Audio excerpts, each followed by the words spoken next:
So hello दोस्तों, good morning, प्रणाम, नमस्कार, जय हिंद। तो आज हम लोग केमिस्ट्री का जो मोस्ट इम्पोर्टेंट एमसीक्यू है 5 नंबर का आपको आता हुआ हम लेकर आए हैं। तो आपके सामने पहला क्वेश्चन है कि कोलाइड विलयन में प्रकीर्णित कणों का आकार होता है। जो कोलाइड विलयन में प्रकीर्णित कणों का आकार होता है 1 -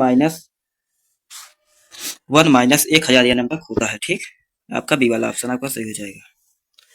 ये दूसरा क्वेश्चन है, निम्न में से कौन सा ठोस विलयन का उदाहरण है। निम्न में से कौन सा ठोस विलयन का उदाहरण है। जो ठोस विलयन होता है वो आपका पीतल है। 3 नंबर क्वेश्चन है, निम्न में से कौन सा कोलाइड है। निम्न में से कौन सा कोलाइड, आपका दूध जो है वो कोलाइड है। सी वाला ऑप्शन आपका सही हो जाए। फ्रेंकल दोष पाया जाता है, फ्रेंकल दोष पाया जाता है वो जेटानियस में पाया जाता है। फ्रेंकल दोष जेटानियस में पाया जाता है।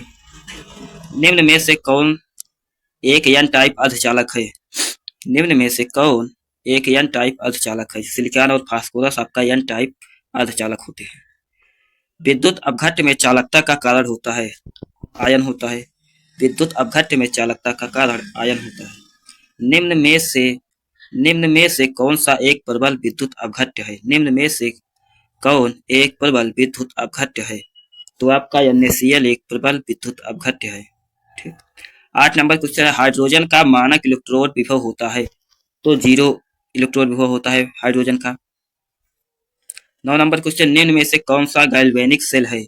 निम्न में से कौन सा गैल्वेनिक सेल है। जो आप डेनियल सेल, ये भी आपका गैल्वेनिक सेल है, और इलेक्ट्रोलाइटिक सेल, ये भी आपका गैल्वेनिक सेल है। तो ए और सी आपका दोनों गैल्वेनिक सेल होते हैं। 10 नंबर क्वेश्चन है, निम्न में से कौन सा ईंधन सेल का ईंधन है। जो निम्न में से कौन सा ईंधन सेल है। जो आपका हाइड्रोजन है वो ईंधन सेल का ईंधन होता है। निम्न में से कौन उत्प्रेरक है। जो आपका उत्प्रेरक होते हैं, फेरस भी आपका उत्प्रेरक है, और कापर भी आपका इस उत्प्रेरक है, और Al2O3 यानी कि एल्यूमिनियम ऑक्साइड भी आपका एक उत्प्रेरक होता है। तो सभी आपके उत्प्रेरक है। हाइबर प्रक्रिया में उत्प्रेरक होता है। जो हाइबर प्रक्रिया आपकी होती है उसमें उत्प्रेरक आयरन होता है। निम्न में से कौन एक प्रथम कोटि अभिक्रिया है। निम्न में से कौन एक प्रथम कोटि अभिक्रिया है, और रेडियोधर्मी क्षय है। रेडियोधर्मी क्षय अभिक्रिया की दर बढ़ाने वाला कारक है। अभिक्रिया का दर बढ़ाने वाला कारक आपका तापमान भी है, उत्प्रेरक भी है, और सांद्रता भी है। ये तीनों आपके अभिक्रिया का दर बढ़ाने वाले सांद्रता है। तो निम्न में से कौन एल्कोहल है। निम्न में से कौन एल्कोहल, जो आपका एल्कोहल समूह होता है वो OH होता है। ठीक, वो OH होता है, सिंगल बॉन्ड OH होता है। तो आपका इस सेकंड वाला ऑप्शन सही हो जाएगा। 16 नंबर, एथेनॉल का आयुपीएसी नाम होता है। जो एथेनॉल का आयुपीएसी नाम होता है, एथेन एक आल होता है। ठीक, एथेन एक आल होता है। एथेन एक आल होता है। एथेन एक आल होता है। फिनाल का सूत्र होता है। जो आपका फिनाल का C6H5 बेंजीन पर OH जो होता है वो आपका फिनाल होता है। 18 नंबर क्वेश्चन है, कार्बोक्सिलिक अम्ल का क्रियात्मक समूह होता है COOH। सिंगल बॉन्ड COOH जो आपका कार्बोक्सिलिक अम्ल का क्रियात्मक समूह होता है। निम्न में से कौन एल्डिहाइड है। निम्न में से कौन एल्डिहाइड, जो आपका CHO समूह होता है, सिंगल बॉन्ड CHO जो समूह होता है आपका एल्डिहाइड होता है। तो आपका बी वाला ऑप्शन आपका सही हो जाएगा। टैलेंस अभिक्रमक किसे पहचानता है।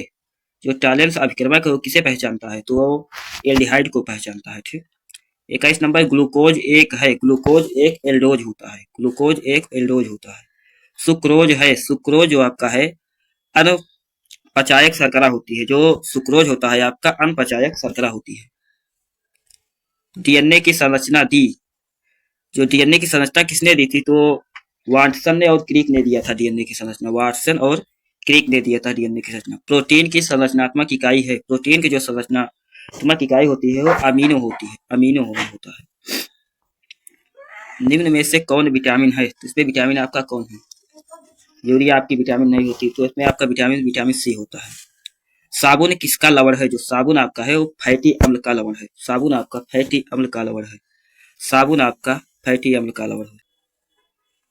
सो दोस्तों 27 नंबर क्वेश्चन है, डिटर्जेंट कार्य करता है। जो डिटर्जेंट है आपका कठोर जल में भी कार्य करता है और मुलायम जल में भी कार्य करता है। ठीक, दोनों में कार्य करता है। निम्न में से कौन जैव अपघटनीय है। निम्न में से कौन जैव अपघटनीय है। तो आपका कागज जो है वो जैव अपघटनीय होता है। रासायनिक सूत्र सोडियम कार्बोनेट किसका है। जो Na2CO3 वो किसका है। तो आपका वह वॉशिंग सोडा का, यानी कि धोने वाला सोडा का फार्मूला होता है। Na2CO3 वॉशिंग सोडा का फार्मूला होता है। तो 30 नंबर क्वेश्चन है, निम्न में से कौन ट्रांजिशन तत्व है? निम्न में से कौन ट्रांजिशन तत्व? तो आपका फेरस एक ट्रांजिशन तत्व है। ऐसे और वीडियो के लिए आप ऐसे बने रहिए, हमारे चैनल को सब्सक्राइब करें।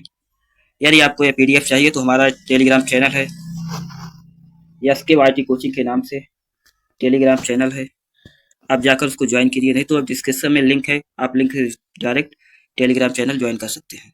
तो वहाँ पर आपको ये सभी पीडीएफ आपको मिल जाएंगे, वो भी फ्री ऑफ कॉस्ट। धन्यवाद।